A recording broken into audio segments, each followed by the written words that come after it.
Som-hi.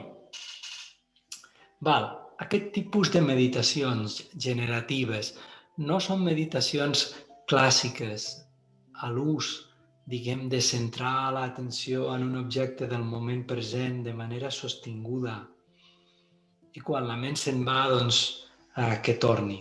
En aquest tipus de meditacions hi ha una intenció de generar que la ment evoqui un contingut mental, com pot ser, ja poso en el primer punt una mica el que farem avui, no? És mirar de generar una actitud bondadosa o una actitud de sentiments compassius cap a altres persones. Si dius, ostres, i per què això? Per què he de fer això, no? Ostres, ara em posaré aquí a generar bondat i compassió, doncs, potser no en tinc gaires ganes, no? Jo ho entenc que no tots els dies es té ganes de generar amor i compassió, però sí que es pot intentar sempre, no?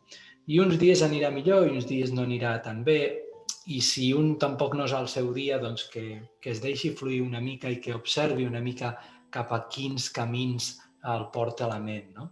En aquest sentit, quan evoca un familiar, quan evoca un amic, quan evoca una persona desconeguda, una persona més aviat neutra, una persona que genere sentiments d'hostilitat, o que és una persona hostil, no? I que el primer que ve és una certa reactivitat a l'evocar aquella persona o a l'imaginar-la, no?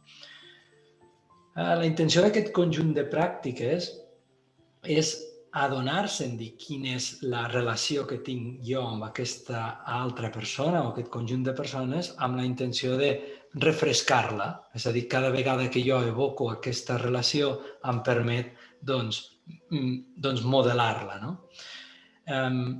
Quan un està demostrat des de la tradició, fa anys que ho fan, fa segles que ho fan, i des de la ciència us donaré un parell de punts que demostren que el fet d'experimentar aquest desig sincer i fraternal d'ajudar algú i alleugerar el seu propi patiment pot ser que ajudin aquesta persona, però a qui ajuda incondicionalment és a un mateix. Sempre ajuda a un. Si ajuda l'altre o no, no ho sabem. Pot ser, però a un mateix sempre i en tots els casos, no?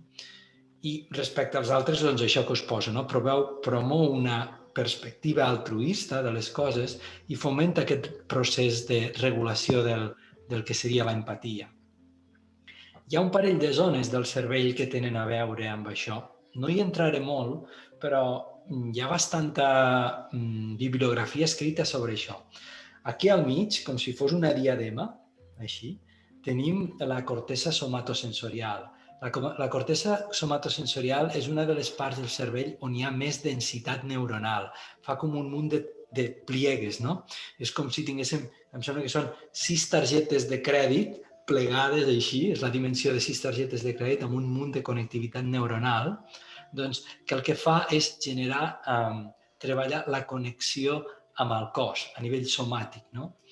Llavors, és curiós com quan hi ha major activitat en aquesta àrea, que això ocorre amb les persones que fan meditació, a vegades tenen sentiments d'angoixa, no?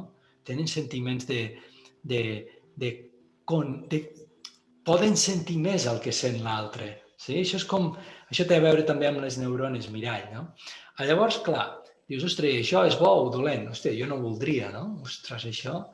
Doncs una mica la intenció és prendre l'actitud meditativa quan això ocorre. Comprendre que això és un pensament i la nostra pràctica està en deixar anar, no? Quan jo sento la sensació de l'altre, noto l'estat de l'altre, això és fantàstic perquè genero empatia, genero connexió cap a l'altre.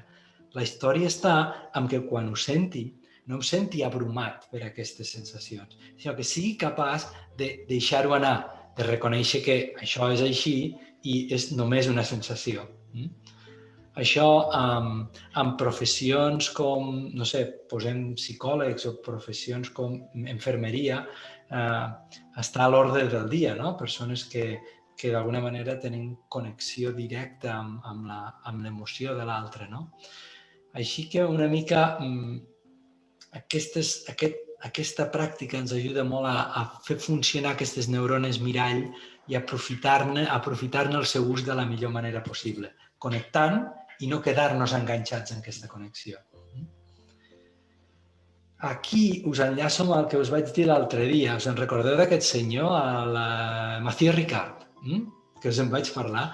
Bueno, us vaig dir que havien dit que era l'home més feliç del món. Bueno, això ell mateix després ho va negar i va dir, mira, no sé si serà el més feliç o no. La qüestió estava en que en ell, quan feia meditació de la bondat, la que farem avui, era de tots els participants als quals els hi van fer l'estudi el que generava ones gamma, que són les ones de més alta vibració, amb més potència. Era el meditador que era capaç de generar ones gamma, que són les de màxima freqüència, a més potència. A això li van dir ser l'home més feliç del món. Val? Té certa relació, però no és una relació directa i matemàtica. Es pot fer una conjectura, però és això que us poso aquí, no? Que és curiós, jo, per exemple, amb certes pràctiques de meditació, quan em mesuro amb un electroencefalògraf, que això el mes que ve entrarem aquí en aquest espai, si algú vol fer, ho podrà fer, ja us ho explicaré més endavant. Quan entres en aquest espai i fas meditacions de tipus d'atenció a la respiració, les zones gamma, que són les de màxima vibració, estan a baix de tot, s'emet poca potència. En canvi, quan un fa meditacions generatives, com aquesta que farem avui, les zones gamma pugen de potència, com si estiguéssim d'alguna manera connectant a un altre nivell vibracional, no? I això, bueno, us ho explico, però és millor que cadascú ho experimenti a la seva manera. Per acabar, aquestes són les 4 tipologies de pràctiques que farem que tenen a veure amb pràctiques generatives. Pràctiques de compassió, d'amor bondadós, d'alegria empàtica i d'equanimitat. Avui farem la d'amor bondadós, que és metta o bondat, digue-li com vulguis. Farem pràctiques compassives més endavant, d'aquí un parell de setmanes farem aquesta compassiva, que és una de la tradició tibetana, que es diu Tonglen, que també és molt, molt xula, i anirem combinant amb les de l'alegria empàtica i equanimitat. Avui toca aquesta d'amor bondadós. Algunes d'aquestes pràctiques les faig amb silenci o música suau o música per sota, i n'hi ha 2 d'aquestes que les tinc amb una tipus banda sonora. És com que la música acompanya el que vaig dient. I això ho vaig assajar un parell de cops o 3 quan estàvem en contingència, i també ho farem. És a dir, algun dia que fem alguna pràctica d'aquestes la farem amb música composada per l'ocasió, que l'ha fet un bon amic meu que es diu David Prades, que és un gran músic, i ell va amb la música per sota, jo estic per dalt amb la veu. Aquí la dificultat està saps, coordinar i que tot vagi a l'hora, no?